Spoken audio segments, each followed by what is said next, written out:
Ao vivo. Bom dia, estamos só fazendo um teste inicial para poder convidar e chamar a Marina. Estamos esperando mais pessoas entrarem.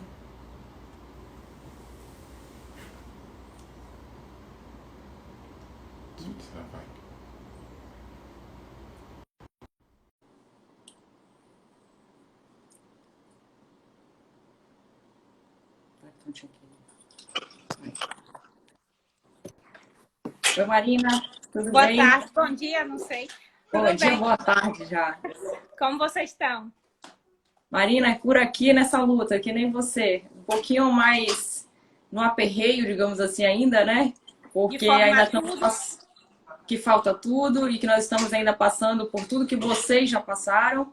E para completar, nós somos casados também, temos um filhinho de quase 3 anos, então o que nos resta é madrugada. Estamos bem, está tudo bem. É importante a gente poder estar com força para estudar e ajudar as pessoas aí. Falta um minutinho aí para a gente começar oficialmente, né? Para a gente ser pontual. Eu vou deixar para te agradecer quando começar oficialmente, tá? Vamos já, falta um minuto. Aí são quantas horas, Marina, aí, de diferença? 5, agora 5. E tem parte do ano que 4. Agora 5 horas, né? Agora 5. Porque, claro, os horários tem que ser o horário que não seja nem o horário do hospital, que tem gente que pensa que eu só vivo de lives. Não, eu assisto nos horários livres. E o horário que não seja do banho, jantar, historinha e dormir do Pedro. Vocês sabem, né? Então, esse intervalo. É o Pedro, é? É. Aqui é o Vitor. Vitor, Então, da mesma idade, quase. O Pedro é de janeiro. E vocês devem ser agora, né? Para fazer aniversário. Julho, nossa é julho. Vai ser de julho. Vamos lá, vida, começar? Pode começar, Marina? Sim, vamos começar. Vamos lá. Marina, primeiro ser bem breve, a gente quer agradecer muito a sua disposição e seu empenho, mesmo morando já fora, mesmo trabalhando na Espanha e tendo vivenciado toda essa situação de perto, de se preocupar com o país natal e com a sua cidade natal, motivados, tenho certeza, por um grupo maior aí do Piauí, Dr. Sabas, agradecer também por ter nos ensejado, nos apresentado um protocolo que estava dando certo, que vem dando certo e que a gente pode modificar e adaptar dia a dia conforme a gente vai tendo trabalhos nível A, trials, como todos nós queremos para fazer uma medicina e ciência de qualidade, né? Enquanto a gente não tem os melhores trabalhos e artigos e também nós não temos os melhores manejos em infraestrutura hospitalar e tudo mais, nós temos que fazer com aquilo que nós possuímos hoje. Então, esse é o meu agradecimento, nosso agradecimento à sua disponibilidade, principalmente por conceder, que a gente sabe, por falta de tempo, uma das últimas lives que você vai fazer individual assim. Me apresentar, eu sou a doutora Marina, eu sou médica especialista em clínica médica, que vocês chamam aí de medicina interna, sou médica dermatologista e tenho mestrado em ciências da saúde. E o Dr. Abinader, que é um médico especialista também, não só na parte de cirurgia, com especialização final de cirurgia bariátrica e principalmente manejo de pacientes nutricionais, e é professor de fisiologia médica. Então, nós estamos nos posicionando sobre o protocolo que nós já estamos estudando junto, com a troca de experiência que você tem passado e baseado em outros artigos que vêm saindo nesses 60 dias de que nós já estamos vivenciando isso aqui no Manaus, Amazonas.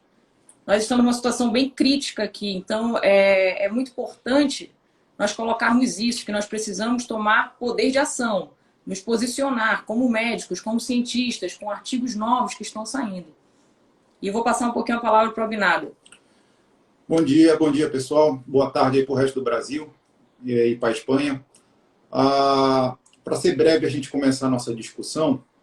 Em primeiro lugar, a gente quer tentar aqui trazer a experiência de Madrid, trazer a experiência da Espanha. Eu sempre falo que conversar com a Marina parece que eu estou na cápsula do tempo. Marina, me conta aí um pouco do futuro. E ela não me consegue me colocar aqui para nós do Brasil um pouquinho do futuro. É uma cápsula do tempo. Então, você aí tem um delay de 1 mês e meio para 2 meses, do que já erraram, o que erraram menos e o que vem acertando. É essencialmente isso. Quando eu falei para a Marina, ainda em fevereiro, Marina, a gente vai ter que parar tudo. Eu só estudava obesidade, eu adoro estudar insulina, adoro estudar hormônio. Marina, vamos parar tudo, para de estudar dermatologia, para de estudar preenchimento, vamos estudar Covid. Já que a gente gosta de estudar, vamos estudar. E Deus nos colocou no mesmo caminho que o seu, ou colocou você no nosso caminho. E a ideia aqui é convidar os gestores, nós passamos a semana convidando os gestores de Manaus, plantonistas, pessoal da urgência, para escutar, gente. Chega de morrer gente, vamos salvar vida. E a ideia não é salvar vida com medicação de 50 mil reais, que nós não temos. A ideia é salvar vida com uma metilprednisolona de 18 reais, que no máximo no mercado negro é 30 reais. Então não está conseguindo comprar o respirador. Ontem não conseguiram embarcar respirador da China. Não tem mão de obra, só respirador não adianta, não tem mão de obra suficiente, não tem estrutura hospitalar, não tem teste suficiente. Vamos usar o que a gente tem. Se a gente tem clínica, se a gente sabe contar de 1 a 7, que é o período de replicação, se a gente tem um hemograma e se a gente tem um frasco de metilprednisolona, com o que você vai nos ensinar, eu acho que é suficiente para a gente parar essa citoquina inflamatória, bloquear o processo na fase certa. Eu acho que tem que ter uma... Eu estou disposto a fazer live, a ensinar, a você me orientar, para a gente estender as 3 fases de CIDIC, para isso ficar na cabeça de qualquer médico que atende essa doença. Eu não vou me estender mais, eu passo a palavra para você, Marina. Fica à vontade, conduza a nossa reunião. Não, primeiro, agradecer a vocês pelo trabalho. Realmente, eu iniciei isso um pouco por fazendo um vídeo meio de pijama, de madrugada em casa, às 2 da manhã, para os meus colegas do Piauí, na faculdade onde eu me formei. E, afinal, como realmente era uma coisa que a gente já tinha vivido, e eles notaram que a experiência, o que eu estava vendo, era um pouco diferente do que os chineses diziam. Então, daí começou a contar a minha experiência. Agradecer a vocês que estão estudando muitíssimo e quero demonstrar minha admiração, que hoje no Brasil já existe um grande volume de médicos que já são, não posso dizer especialistas em Covid, que eu acho que ainda não existe nenhum especialista em Covid, mas que já tem um treinamento muito bom e que já é capaz de diminuir a mortalidade. Eu gostaria primeiro de falar que tem muitas entrevistas aí que eu estou ouvindo de intensivistas falando que na UTI deles a mortalidade é de 1% sem utilizar muitos fármacos, né? Então, não tem nível A, então não usar fármacos e a mortalidade deles não é maior por isso. Então, dou os parabéns, mas realmente se é numa UTI que existe de um grande hospital com muitos recursos, que existe um cardiologista, cirurgião, infectologista, clínico, o que mais? Cardiologista, imunologista, patologista, radiologista, todos que veem esse paciente todos os dias, podem fazer uma tomografia a cada 2 dias, pode fazer uma análise de sangue cada dia. Esse paciente é visto por toda essa equipe de manhã e de tarde. Realmente, talvez não fosse necessário tanta medicação, talvez fosse necessário a mesma medicação, mas só quando eles vissem que o paciente estava entrando já objetivamente na fase que deve usar a medicação. Realmente, eu tenho certeza que com o protocolo a gente utiliza a medicação em mais pessoas da que a gente deveria utilizar, mas a coisa no Brasil e no mundo, eu falo aqui da Clínica Mayo, por exemplo, nos Estados Unidos, no momento de epidemia, de pandemia, quantas pessoas têm acesso a essa UTI que passam 10 especialistas, que tem tomografia todo dia, que tem análise todo dia, que tem ecocardio, que todo dia passa o intensivista e faz uma ecografia torácica para ver como é que está o padrão desse pulmão. Quantas pessoas podem isso? Se a gente tivesse para toda a população com Covid, é verdade que talvez a gente não precisasse fazer um protocolo, é verdade que a gente pudesse fazer um tratamento individualizado. Tudo isso é verdade e talvez fosse com mais evidência. Mas essa não é a situação da epidemia. A gente está vivendo uma coisa que a gente nunca viveu, nem na época do HIV, que eu acho que foi a última epidemia global, digamos assim. A gente viveu isso porque na época do HIV tinham certos fatores de riscos que se você não entrasse em contato, você podia não entrar em contato com esse vírus. Mas no caso do Covid não existe isso. Vai afetar todo mundo, existem uns fatores de risco, mas se você não é do grupo de fator de risco, também pode se infectar, e a gente está vendo que se infecta. Então, pelo volume de pessoas, por ser um problema de saúde coletiva, A gente não pode nem perder tempo esperando o nível A, nem ter a utopia de que vamos dar um tratamento individual para esse paciente, porque isso seria enganar a população, seria enganar os próprios companheiros, isso é impossível. Talvez seja possível em uma pequena parcela da população, e eu nem sei até quanto tempo, porque até para a classe alta essas UTIs vão se congestionar em algum momento, e esses pacientes, vai ser um volume grande de pacientes, vão ser vistos por médicos que talvez acabaram de se formar, mesmo médicos experientes, ninguém foi formado para o Covid, eu não fui formada, ninguém foi formado para tratar o Covid, é uma situação nova. Quanto mais experiência tem o médico, quanto mais estudioso ele é, mais ele pode adaptar o conhecimento fisiopatológico das doenças no Covid, obviamente vai ter mais facilidade, mas não vai ser super fácil. Então, eu acho que a decisão mais adequada é pegar uma experiência de quem deu certo. No caso, eu falo da Espanha porque é a que eu vivi, mas Israel, a Alemanha daqui deu certo. Pegar uma experiência de quem já funcionou, de quem conseguiu baixar a mortalidade de 50% a 1%, e agora a gente está com a mortalidade praticamente de zero. Diminuir a estância média de 10 dias a 3 a 5 dias na enfermaria e de 30 a 45 dias na UTI a 12 a 14 dias. Então, eu acho que isso não é evidência A, mas é um resultado bastante contundente. E é aquela questão de salvar o máximo de vidas com o mínimo de recursos que a gente tem, que é o que é necessário em uma epidemia. É o perfeito? Não. E a gente não vai saber o que é o perfeito até daqui a 1 ou 2 anos. O vírus não vai esperar. Então, a nossa experiência em Madrid, na primeira semana, a gente não tratava, não colocava nem hidroxicloroquina nos pacientes, porque realmente a gente não tinha um nível de evidência A, e a história é uma gripe, uns poucos, só os gordos, os obesos e os DPOC, os diabéticos, vão ter pneumonia. Com uma semana a gente viu que não era assim. Os pacientes esperavam na urgência 10 vezes mais de tempo do que o habitual. Esses pacientes se internavam, ficavam, a maioria morria, falecia, e a gente não entendia muito bem o porquê. No início a gente não entendia muito bem o porquê. Eu gostaria de falar para as pessoas, muitos já viram pacientes Covid, mas para os que não viram, vocês vão ter a sensação que tudo que vocês estudaram nos chineses, tudo não, mas muitas coisas não vai ser aplicável ao paciente de vocês. A gente ainda não sabe exatamente o porquê, mas se vocês lerem os estudos chineses, eles não tinham tanta trombose como nossos pacientes têm. Eles não davam tanta importância para essa tempestade citoquímica, da sensação que o paciente passa da fase infecciosa, tem uma pneumonia que eles não caracterizam como a pneumonia que a gente vê, e passavam para sepse, mas realmente essa resposta inflamatória é tão brutal, pelo menos quando eu leio, não me dá a sensação que eles tivessem. A gente não sabe muito bem o porquê, talvez seja porque os chineses já têm uma reação, uma imunidade cruzada com outros coronavírus, que eles já tenham entrado em contato.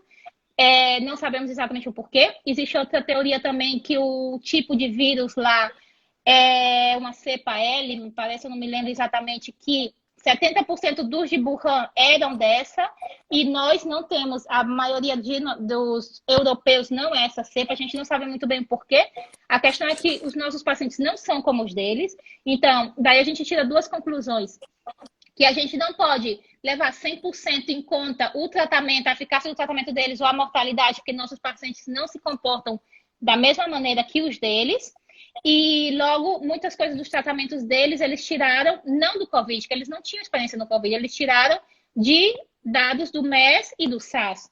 E de influenza, que não tem nada a ver com o Covid. Então, a gente tem que começar a ter evidência do Covid para dizer que sim ou que não. Eu acho que, primeiro de tudo, para a gente decidir fazer um tratamento, não é ler o título do trabalho e ler a conclusão, mas ler os métodos, ver em que amostra esse estudo foi feito, e ver em que etapa da doença, o tipo de paciente, e se essa realidade a gente pode trasladar à nossa. No meu protocolo, por exemplo, eu nunca pensei em colocar a prevenção da estrongiloidíase, porque aqui a gente não tem, mas obviamente aí, se vocês fazem o pulso, tem que fazer. Então, esse protocolo é o que funcionou aqui pra gente, mas obviamente os grupos de estudo daí vão adaptar a realidade daí. E da mesma forma, a gente não pode pegar os estudos com os resultados chineses e passar para a nossa realidade tal qual fazendo uma cruz nos tratamentos, que a gente não sabe se a nossa população responde diferente das deles, porque sintomaticamente é diferente. Então, eu acho que os resultados na mortalidade e na distância média dizem muito. Eu vejo aí, antes de passar para vocês, eu vejo aí alguns comentários falando de como pode ser que na Espanha ainda tem uma mortalidade alta. Sempre eu falo que aqui, Espanha são muitas Espanhas, como o Brasil são muitos Brasis, né?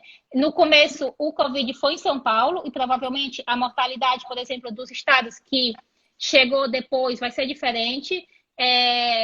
O médico do Piauí, do Maranhão, ou não sei, de algum estado que a epidemia chegou depois que em São Paulo vai ter uma outra experiência. Aqui a epidemia chegou primeiro em Madrid, depois que foi para os outros estados. O protocolo não é uma coisa nacional. Esse a gente está utilizando em Madrid, com algumas alterações entre os hospitais. Eu não sei exatamente o que fazem todos os hospitais. E logo também eu queria que vocês tivessem em consideração uma coisa muito importante. Agora, nossa maior mortalidade no hospital não é por pacientes Covid que internam, é por pacientes Covid que saem de alta da UTI. O fato de terem sobrevivido ao evento agudo da UTI não significa que eles vão ter uma sobrevivência aos 90 dias.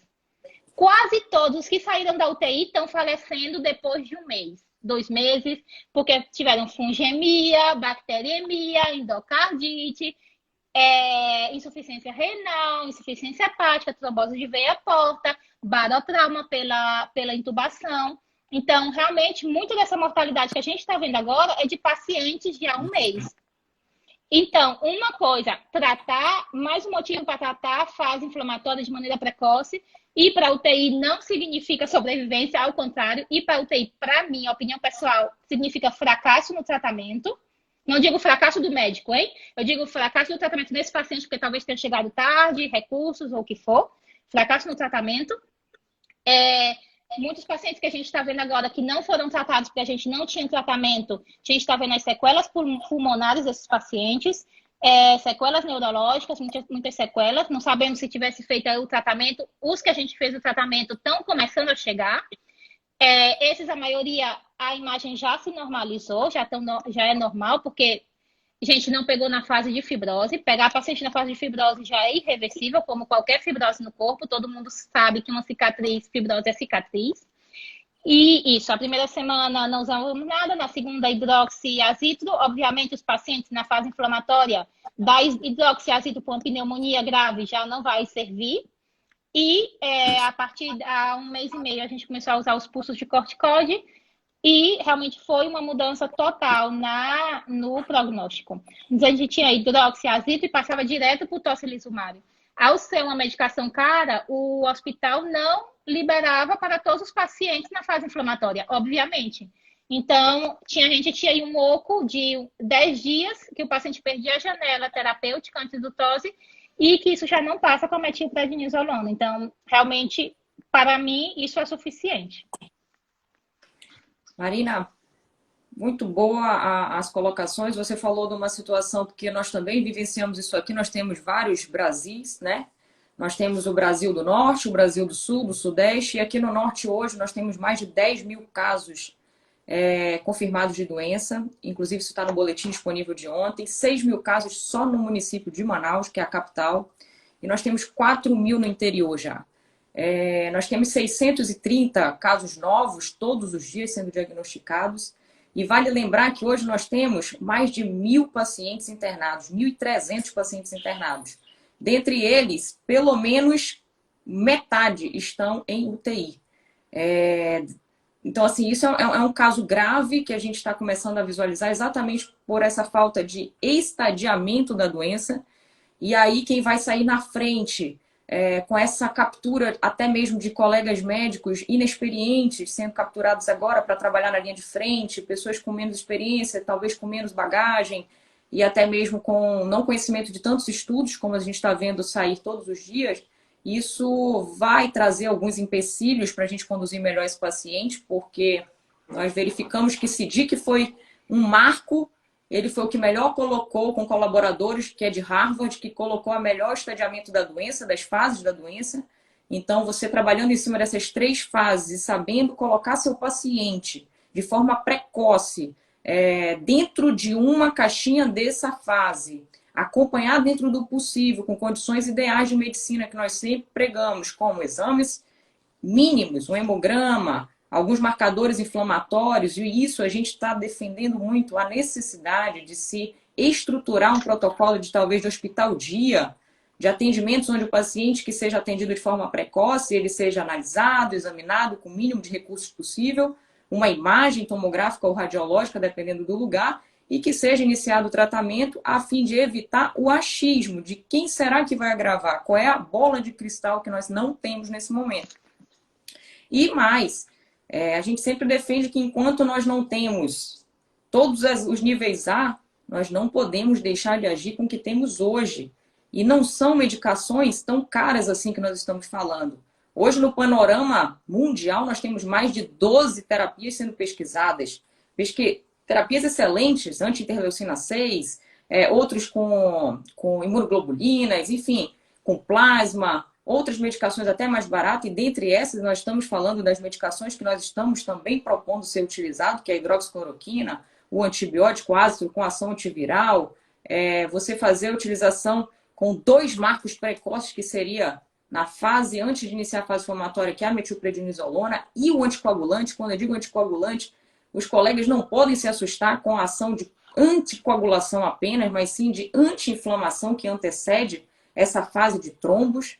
Então, assim, eu acho que o panorama que a gente vê está sendo assustador, está avançando, porque são mais de 10 mil casos aqui na região do Amazonas.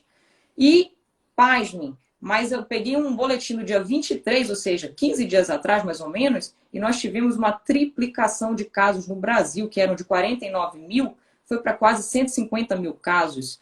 E de mortes, nós tivemos, 15 dias atrás eram 3 mil, e hoje são mais de 10 mil mortes. E só um momentinho, triplica não só porque realmente o vírus circula mais e tem um contágio exponencial, mas eu acho que muito tem aí que agora se suspeita mais Covid também. Eu tenho certeza, muitas insuficiências respiratórias de antes, isso aconteceu com a gente também, agora a gente vê no nosso primeiro caso oficial, foi dia 2 de março, mas a gente fica pensando, e tem até a cara dos pacientes que a gente tem certeza que eram Covid e a gente não diagnosticou, que isso vai ser cada vez, tem o contágio exponencial e tem que agora também se pode estar suspeitando mais.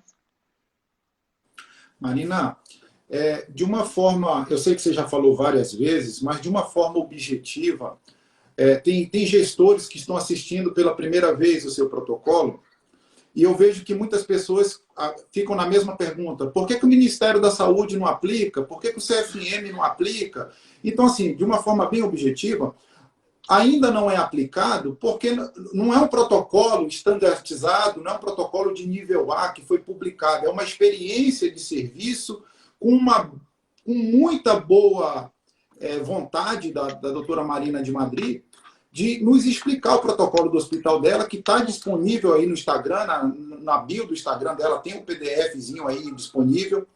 Se algum gestor, se algum médico duvidar, pega um avião, um gestor, um ministro, pega um avião e vai em Madrid, vai lá ver os números. É fácil um ministério conseguir um jato, são 9 horas de voo, é fácil. É só pegar um avião e ir lá, já que não está acreditando na live, não está acreditando nos protocolos, vai lá e vê de perto os números. Marina, de uma forma objetiva, vamos tentar recapitular o tratamento? Na primeira fase de replicação viral, na segunda fase, dá ênfase para o corticoide, leva aí do jeito que você quiser, vamos dar ênfase no tratamento para quem está começando? Vou tentar ser bem breve, porque realmente eu também quero ouvir vocês falando, porque eu aprendo muito com vocês. Obrigado. Também. Então, a questão dos gestores é uma coisa muito interessante, que existe uma página, não sei, um site, não sei agora qual é, que coloca aí todos os protocolos de todos os países. Os protocolos oficiais dos países, dados pelo Ministério de Saúde de cada país. Se você entrar lá, nenhum tem o tratamento que realmente se coloca nos hospitais. Isso é muito interessante, porque aqui, vocês sabem, a Europa é pequena, não? É como o Brasil. Então, da mesma forma que vocês têm amigos em outros estados, a gente tem amigos em outros países. E a gente fala com eles off e dizem e perguntam: mas vocês não estão fazendo tal coisa? Claro que estamos fazendo. Como que não estamos fazendo? Mas realmente os governos têm um pouco de medo, de receio, digamos, de colocar de maneira oficial. No do Ministério de Saúde espanhol, se vocês verem, ainda não se coloca cânulas de alto fluxo, não se coloca corticóide, não se faz tratamento precoce. Então, realmente, eu acho que, infelizmente, não se pode guiar pelos protocolos oficiais. Tem gente que diz, em país tal não faz tal coisa. Vamos ver se de verdade não faz. Se tem muito medo dos gestores, porque realmente é uma coisa que não tem nível A, e para colocar num documento oficial ainda se tem um pouco de medo. Eu acho que não se devia ter, porque realmente é expor a classe médica a uma coisa que não tem necessidade. Eu acho que quem tem que tomar a decisão são os gestores. Infelizmente, poucos países conseguiram gestionar isso de maneira... isso não é uma crítica, eu não tenho nenhum conflito de interesse, não sou nenhum partido político nem nada, mas eu acho que realmente quando a gente fala com os pacientes, o que a população sente falta de alguém que cuide deles, que alguém que se preocupe por eles de verdade. Nunca disse que não é um tratamento, a gente sempre pede para assinar. Todos entendem que não é um tratamento experimental, porque eles não são cobaias. Esse tratamento já foi usado para outras doenças há dezenas, há décadas. Então, não é experimental, mas realmente a gente não tem um tratamento eficaz para essa doença. Todos entendem, mas se vem tão mal ou tiver um parente que faleceu, qualquer coisa, que todos aceitam, todos assinam. Então, eu acho que os governos não deviam ter medo a isso. Sim, que deixar transparecer que o documento tem essa data, que pode ser mudado em qualquer momento.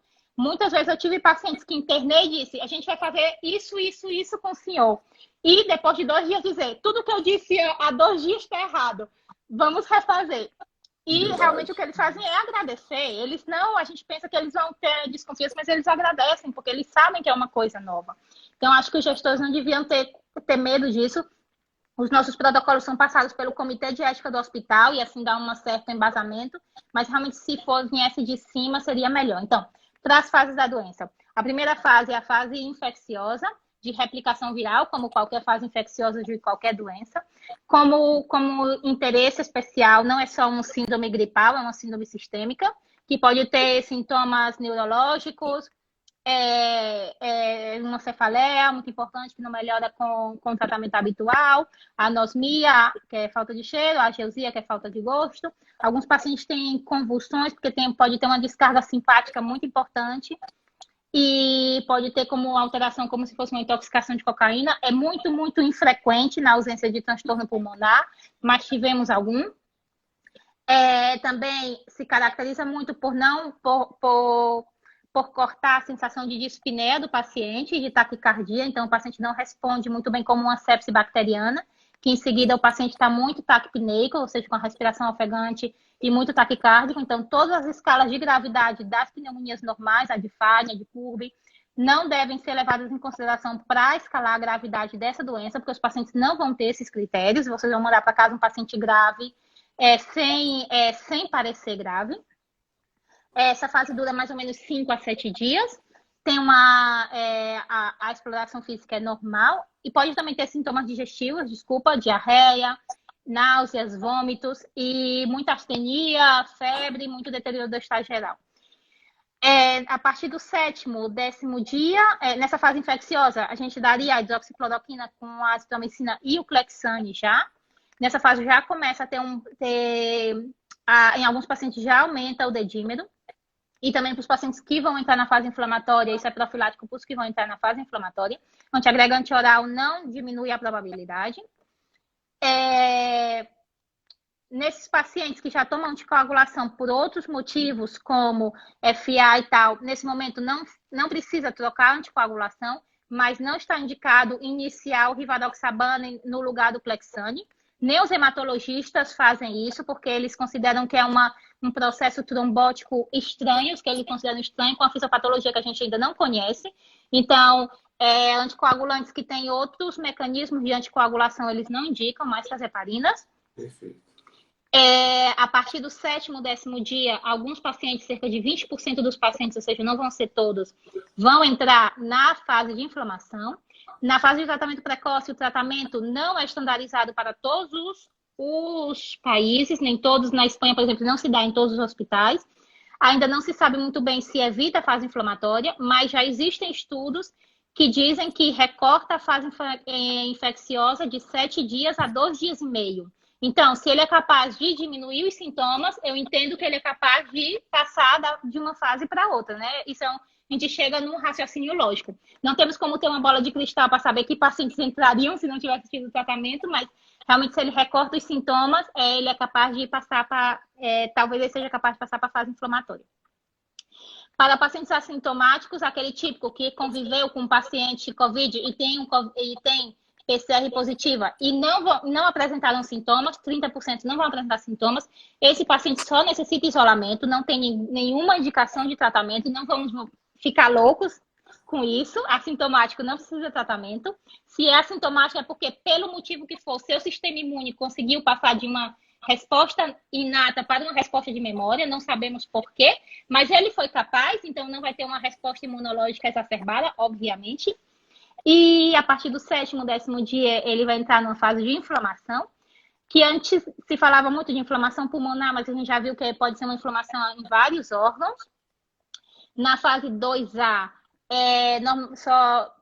a gente vê na imagem a inflamação e na auscultação escuta crepitantes. Lembrar que a gente ainda é médico, a gente não é só leitor de exames, de provas complementares. Então, a gente já escuta crepitantes. Normalmente crepitantes secos, que lembram um pouco a insuficiência cardíaca, é tanto que o raio-x é similar de uma insuficiência cardíaca, só que não tem derrame pleural normalmente, mas o paciente não tem sensação de dispneia e não tem a saturação alterada, não tem dessaturação. Esse paciente é o paciente ideal para tratar, porque nessa fase tem um infiltrado intersticial no raio-x, que é o equivalente ao vidro fosco na tomografia. E esse vidro fosco é o que vai ser mais bem reabsorvido com corticóide. Em 36 horas, esse paciente vai ter uma tomografia totalmente normal e viver para a sua vida normal, sabendo que provavelmente não vai ter sequelas. Eu digo provavelmente porque a gente ainda não consegue saber que sequelas vão ter com 6 meses e 1 ano. Obviamente, é uma doença nova, mas não vão ter sequelas a curto prazo, que é o que a gente sabe. Na fase 2B, sempre acompanhado do Clexane, obviamente, né, da heparina. Na fase 2B, o paciente já tem hipóxia.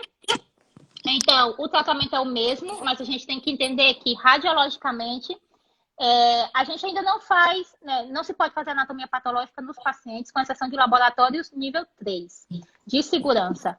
Mas, radiologicamente, a gente vê que primeiro tem um vidro fosco, logo essas zonas se coalescem, formam como umas condensações, e logo se forma como se fosse uma fibrina, favos de mel e tudo isso. Então, tipicamente começa na periferia e depois vai para o centro. Logo é broncocêntrica, é um pouco ao contrário da insuficiência cardíaca e de outras doenças, do pneumocistis, por exemplo. Então, obviamente, como tudo, como eu já disse, quando é vidro fosco é reversível, e o que não é vidro fosco, que já é mais consolidação, o que já é mais fibrose, isso a gente não sabe se vai ser reversível ou não. Fisiopatologicamente, pode ser reversível a partir da 3ª semana, um pouco como nas pneumonias bacterianas, que esse padrão, lobar, a gente só vê melhoria com 3 semanas, 1 mês, aqui vai passar um pouco mesmo, a mesma coisa. Mas naqueles que já tem fibrose, nódulos e alguns cavitação, esse já vai ser irreversível. Então, o ideal, a gente não vai deixar de tratar nessa fase, mas o ideal é tratar na fase 2A, que é o que é reversível. E até para o sistema é muito mais barato, por mais que se internem mais pacientes, porque vão ter mais na fase 2A que na fase 2B, que se internem mais pacientes, são pacientes que vão para casa com 3, 4 dias, vão ir sem sequelas. O da fase 2B vai ficar sem trabalhar muitos meses, pode ser que necessite uma aposentadoria antes, vai necessitar oxigênio em casa, vai necessitar uma internação de 10, 15, 20 dias. Então, eu acho que até para a gestão é melhor tratar na fase 2A. E a fase 3 já seria aquela fase avançada da UTI, de estresse e sepse, coagulação intravascular disseminada, onde a mortalidade já é altíssima. Marina, excelente resumo. Eu fico muito preocupada e nós precisamos mudar essa realidade, porque aqui no Amazonas nós estamos tendo uma situação, desde o início de divulgação para os pacientes, que eles só procurem o serviço de saúde e a unidade básica, enfim, o PS, quando já estão graves. O que seria a gravidade? A dispneia. E a gente vê agora, depois de 60 dias já estudando só Covid, que muitos pacientes, como você sempre coloca nas suas orientações, muitos não apresentarão a dispneia. E se nós queremos não deixar o incêndio acontecer, exatamente para queimar toda a casa, a gente quer combater o incêndio antes para poder salvar o indivíduo, salvar vidas, nós precisamos orientar de forma diferente esses pacientes, nós precisamos orientar que eles procurem serviço médico, orientação e atendimento médico precoces, aos primeiros sinais ou sintomas da doença que para todo mundo são bem insidiosos, né? Pode ser uma dorzinha de garganta, a uma alteração intestinal, a um mal-estar. Muitos não farão febre, outros farão, talvez esse, como sempre o Abinadi coloca, é o paciente talvez mais fácil de tratar, porque quando você tem uma febre, você corre logo, você já acha que é algo grave. Então, assim, os pacientes precisam estar atentos a isso e não ter medo de procurar atendimento, procurar ajuda, procurar serviços de saúde, ou através mesmo aqui no Amazonas, nós temos atendimento de telemedicina disponibilizado pelo Estado, através de um aplicativo de fácil acesso, que você tem acesso por WhatsApp, aplicativo ao médico. Então, assim, a orientação até mesmo dos colegas médicos, ela precisa mudar para ser cada vez mais precoce. Sempre a gente frisa que é muito importante ter acompanhamento médico, não se automedicar em casa. O paciente que não tem conhecimento de todas essas interações de remédios, de todos os sintomas, ele pode facilmente confundir os casos, confundir os sintomas. Então, ser visto inicialmente, não esperar agravar 3 dias, 4 dias, 10 dias, é essencial para se combater e tentar apagar esse incêndio. Tempestade de citocinas, eu entendo assim, que só tem quem pode, não quem quer. No início lá da epidemia, nós víamos com muita restrição, com muita limitação, cuidado com os pacientes que eram imunossuprimidos crônicos.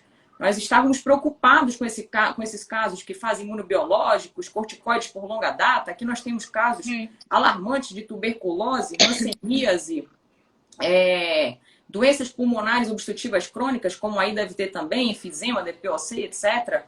E outros doentes reumatológicos, hematológicos, que fazem uso de imunobiológicos e de corticoides de longo prazo. E nós tínhamos muito medo que esses pacientes fossem evoluir mal, como você colocou, que seriam grupos de risco, e nós vimos que não é assim. 30% da população com comorbidades ou não, enfim, todos estão sujeitos a ter a doença e evoluir de forma progressiva, e a gente não tem uma bola de cristal para prever isso. E o que mais eu vejo que nos tem ensinado no serviço, seja público, seja privado, é que esses pacientes que nós temíamos, por serem imunossuprimidos crônicos, eles aparentam até passar relativamente bem pela doença. Então, vamos lá. Se o medo todo é da metilprednisolona, do corticoide, de uma substância imunossupressora ou de uma anticoagulação que vai agir de forma anti-inflamatória preventiva, vamos olhar para trás, para esses pacientes que nós já temos aí de casuística, eles estão evoluindo bem, relativamente, eles estão passando por isso e não estão chegando ao desfecho ruim de morte, né? E muitas vezes também nem chegam à UTI. Então, a gente precisa verificar isso. Se o imunossuprimido está saindo bem, nós não podemos agora, nesse momento, ter tanto receio, ter tanto medo, porque a tempestade de citocina acontece e só tem quem pode, não é quem quer. Então, isso a gente precisa de 1, 2 anos para estudar qual é o perfil desse hospedeiro, né? O que acontece com cada um para saber como vai se comportar. Com certeza. Marina, eu vou falar um pouquinho, mas quem sou eu para ensinar alguma coisa para você? Não, claro que sim. Todo dia a gente aprende. E com vocês mais ainda. Os estudos, eu sempre digo, eu não tenho tempo para estudar todos os dias os estudos e vocês me ensinam muito. Obrigado, Marina. A gente sempre troca figurinha. Obrigado mesmo, de coração. Fico emocionado. Mas as pessoas estão falando aí sobre heparina não fracionada e heparina fracionada. Lembrando que heparina é uma substância natural, é um polissacarídeo de mais de 100 anos. O uso anti-inflamatório da heparina tem 50 anos. O uso antitrombótico da heparina tem 80 anos. A heparina não fracionada, ela é mais pesada, ela tem mais ou menos 15 mil Daltons. A heparina de baixo peso molecular tem aproximadamente 5 mil Daltons e ela consegue ter uma resposta da antitrombina melhor. O que a heparina faz? Ela potencia a antitrombina, de grosso modo, e desliga o fator 2A e 10A. A heparina não fracionada, se tiver no serviço, na minha opinião, não sei qual que é a sua, eu acho que ela é melhor porque ela tem menos ligação plasmática às proteínas como a albumina, ela se liga menos às proteínas, ela se liga menos aos macrófagos, ela tem menos resposta osteoblática. Então, a heparina de baixo peso molecular que eu estou falando, ela vai trazer uma resposta a mais. Lembrando que heparina, qualquer uma das duas, teve um estudo de 2006 dizendo que a de baixo peso molecular não tinha papel anti-inflamatório, mas depois esse estudo foi revisto por outro. Ambas têm efeito anti-inflamatório, ambas diminuem P-selectinas, que é a adesão endotelial, ambas diminuem a atividade exacerbada do NF-kappa-beta, que desencadeia interleucina 1 e 6, e ambas diminuem a resposta dos monócitos, que é o VCAM.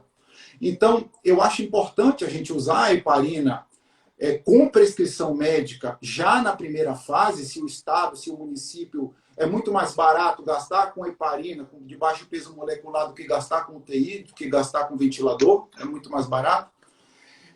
E já prevenindo o uso na primeira fase, já prevenindo o uso com certeza da fase 2. Então a fase 2 é certo que vai usar. Se puder começar antecipadamente, melhor. O uso eu enfatizo mais uma vez, o uso da metilprednisolona idealmente na fase 2A, e aí eu conclamo a população que anotem seus sintomas, que o paciente, ele fala, ele sentiu hoje uma cefaleia, anota, ele não sabe como é que vai ser daqui a 5 dias depois dessa cefaleia, o que vai aparecer de novo. Então, se ele chegar lá para o médico e ajudar o médico a estadiá-lo, qual fase ele está, se é A1, se é A2, já numa unidade básica, num postinho de saúde, sem raio-x, sem hemograma, sem nada, ele já consegue referenciar para onde que aquele paciente deve se dirigir para pulsar. Se tiver, eu tenho um raio-x, faça. Esse raio-x, como a Marina coloca, apesar de ele infravalorizar a resposta infiltrativa pulmonar, ele vai servir de parâmetro de controle, de melhora.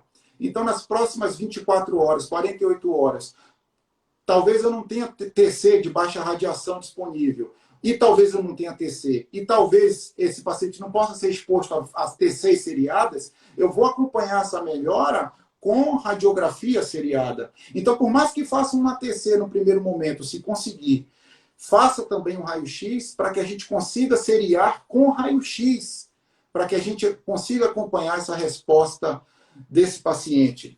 Um outro ponto importante é que esse paciente, diferente de todas as outras, o MERS e o SARS-CoV-1, diferente das outras síndromes SARA que a gente teve, esse vírus ele é incrível, porque ele sofreu uma mutação lá na posição do aminoácido 580, ele trocou o aminoácido de aspargina.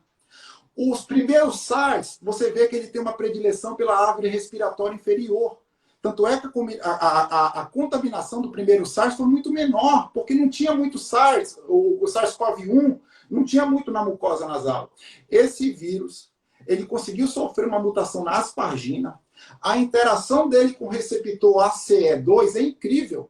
Parece que ele foi feito por ACE2. Eu não quero falar de teoria de conspiração, não, mas é o vírus do ACE2. E onde tem ACE2, ele está lá. Aí tem ACE2 no epitélio intestinal, na mucosa nasal, na garganta, no tecido hepático, no tecido nervoso. Na pele. Miocárdio. Então, no miocárdio, as miocardites. Então, a disseminação desse vírus é fantástica. Ela é incrível por conta dessa evolução maligna que ele sofreu no ACE2. E lembrando que o ACE2, a enzima conversora de angiotensina 2, ela é uma enzima boa. Ela é uma enzima que nos protege. Quando esse vírus vai lá e faz o down regulation da ACE2, ele inibe a angiotensina 2, que viraria a angiotensina 1,7. A angiotensina 1,7 é a maior vasodilatadora do corpo. Eu perco o mecanismo vasodilatador protetor, eu perco a produção de óxido nitroso e eu aumento os estresses oxidativos. Então, quem vai mais agravar? Quem já era mais oxidado, que tinha mais estresse oxidativo previamente. Tem um estudo chinês fantástico que relaciona os níveis de homocisteína, que é um marcador também de estresse oxidativo, com piora de tomografia. E eu tenho visto isso na prática. Quem tem pior homocisteína, piora com a doença. E aí vai ativar os marcadores de fase aguda, ferritina, D-dímero, DHL. Doutor, eu não tenho nenhum desses exames, mas se tiver um hemograma... Não tem problema. tiver um hemograma, faz a relação absoluta, divide neutrófilo por linfócito e segura esse valor para comparar no próximo exame. A cada 1 ponto de aumento da divisão de neutrófilos, de neutrófilos absoluto por linfócito, a cada 1 ponto de incremento nessa divisão, aumenta em 8% a mortalidade. Então, não tem a condição ideal, clínica, ausculta, conta de 1 a 7 e pulsa esse paciente sem medo. Se você errar, eu quero escutar a sua opinião, se você errar talvez 1 ou 2 dias o erro aí da pulsoterapia, com certeza não vai ser mais drástico do que esse paciente agravar na inflamação, ser tomado por uma tempestade de interleucina 6 e eu não ter mais um momento para brecar essa inflamação, até ter um acometimento cardíaco ou pulmonar e esse paciente evoluir para a necessidade de um respirador. Com certeza. Realmente a gente não indica na fase infecciosa pela replicação viral, mas realmente se esse paciente já está chegando no 7º dia, o que a gente sabe, pelo menos isso a gente aprendeu dos chineses, espero que seja verdade, mas é o que a gente vê na prática clínica, que vai ser autolimitada até os 5 dias em 30%. Então, depois de 5 dias, provavelmente não vai ser mais autolimitada. Se não é autolimitada, o paciente vai entrar na fase inflamatória. Então, realmente, tem 7 dias, a gente não conseguiu diagnosticar a inflamação, mas esse paciente está entrando na fase inflamatória, muito ou pouco, mas ele vai entrar. Existem os sintomas digestivos, esses sintomas neurológicos, a anosmia não, mas esses sintomas neurológicos da cefaleia, que os neurologistas não gostam que a gente diga que é como uma encefalite, mas realmente é uma cefaleia similar da encefalite. E esses sintomas digestivos, pela própria ECA, também podem ser sintomas que a gente poderia equivaler à imagem. Isso não tem nenhum estudo que fale, mas a gente vai vendo na prática isso. Todos esses pacientes que têm muito sintoma digestivo, porque não deixa de ser um sintoma inflamatório também, pela fisiopatologia. Da prescrição, que a Marina falou, é muito importante. Por favor, não se automediquem. Por quê? Porque a automedicação pode camuflar o vírus e não parar a doença. Então, o que vocês estão fazendo é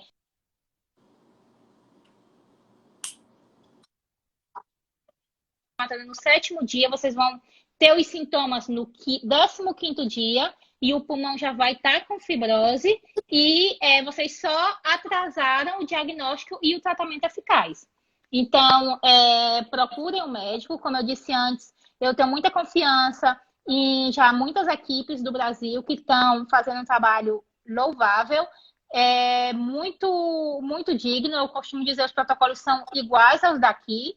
Então, realmente, eu acho que tem que se ir. Isso de ir ao hospital só quando tem dispneia, realmente eu acredito que pela minha prática, que é um conselho equivocado, mas também não é uma crítica pessoal a ninguém, porque isso foi um conselho da Organização Mundial de Saúde. Tem que se lembrar isso também, a gente dá a César o que é de César também, né? Não é uma questão do Brasil, é uma questão mundial, porque a Organização Mundial de Saúde falou isso porque entendia, primeiro, que a maioria ia ter só uma gripezinha, e também porque ia ter um colapso se todo mundo fosse para o hospital. Mas o que a gente vê? Se não tem um colapso da fase precoce, que é muito mais fácil de tratar, e tem um colapso das UTIs, que já é um recurso maior, com mais mortalidade. É tanto que, por curiosidade, vários grandes chefes, altos cargos da Organização Mundial de Saúde foram sendo demitidos ou pediram demissão no último mês, porque realmente não foi um trabalho, digamos, de primeiro nível, né? Também eu não sabia o que eu teria feito no momento, mas só quero transparecer que não é um problema do Brasil. Foi dito mais em cima. E, como eu digo sempre, todos podemos nos equivocar. É uma doença nova. A gente ainda não sabe tudo que a gente está fazendo, se é certo ou não. Pode que as coisas que a gente esteja falando agora, na semana que vem, a gente retifique.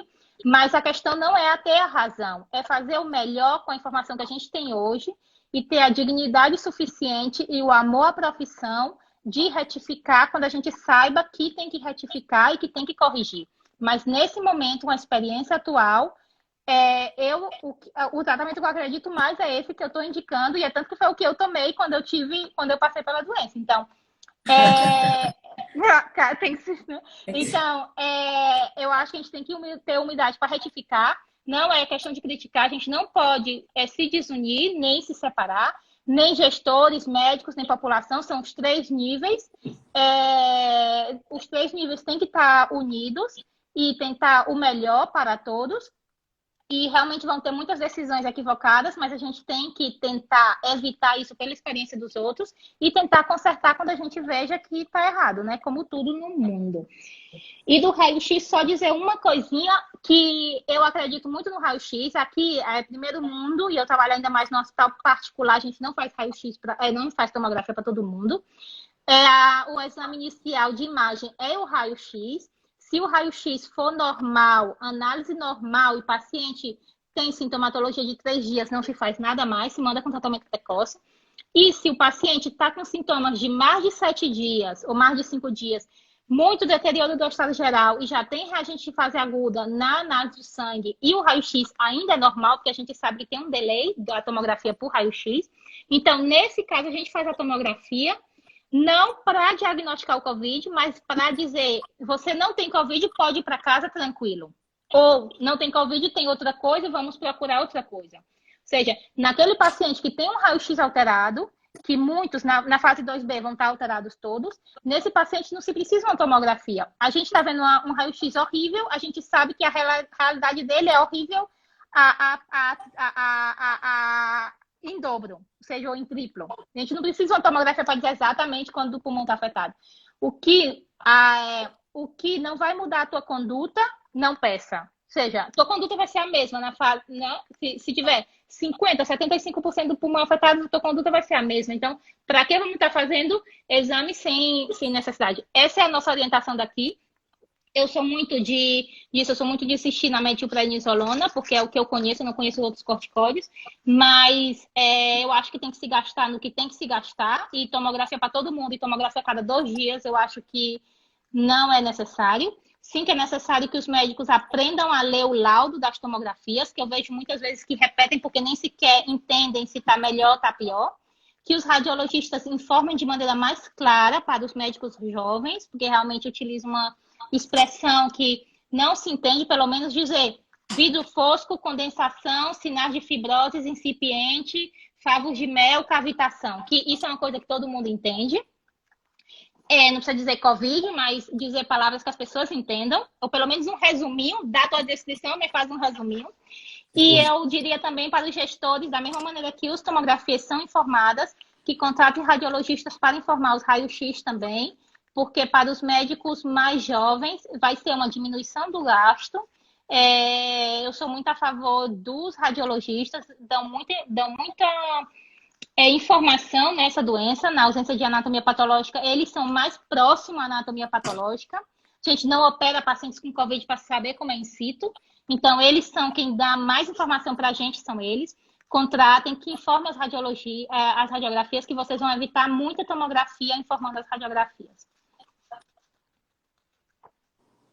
Era isso. Marina, só tirar uma dúvida que me fizeram muito essa pergunta. Qual a experiência de vocês do uso do anticoagulante que iniciaram lá atrás? Por quanto tempo vocês têm mantido, considerando que aquele paciente ele não evolua para a internação, ele fique só em nível ambulatorial em casa? Para o tratamento precoce, como a gente não sabe ainda, teve hospital que começou fazendo 1 mês. Mas realmente a gente acha muito. Cada hospital faz o seu, o nosso a gente faz 1 semana para os pacientes que não têm fator de risco protrombótico e 2 semanas para os pacientes que têm fator de risco protrombótico. Gestante, anemia falciforme, puérpera, púrpura, antecedente de ictus, qualquer isquemia e tal. Então, por que a gente pensa isso? O dedímero, ele é da fase inflamatória, só que ele já é um produto de degradação, então ele vai ser mais posterior, obviamente, né?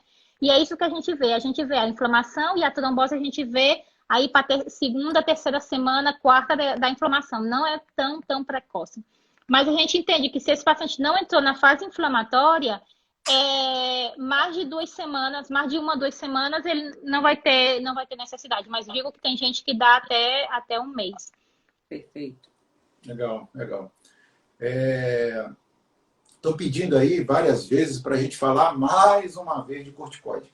Gente, dose de corticoide, quando usar, só acessar o link aí da bio da doutora Marina Bucar, que tem a dose do corticoide.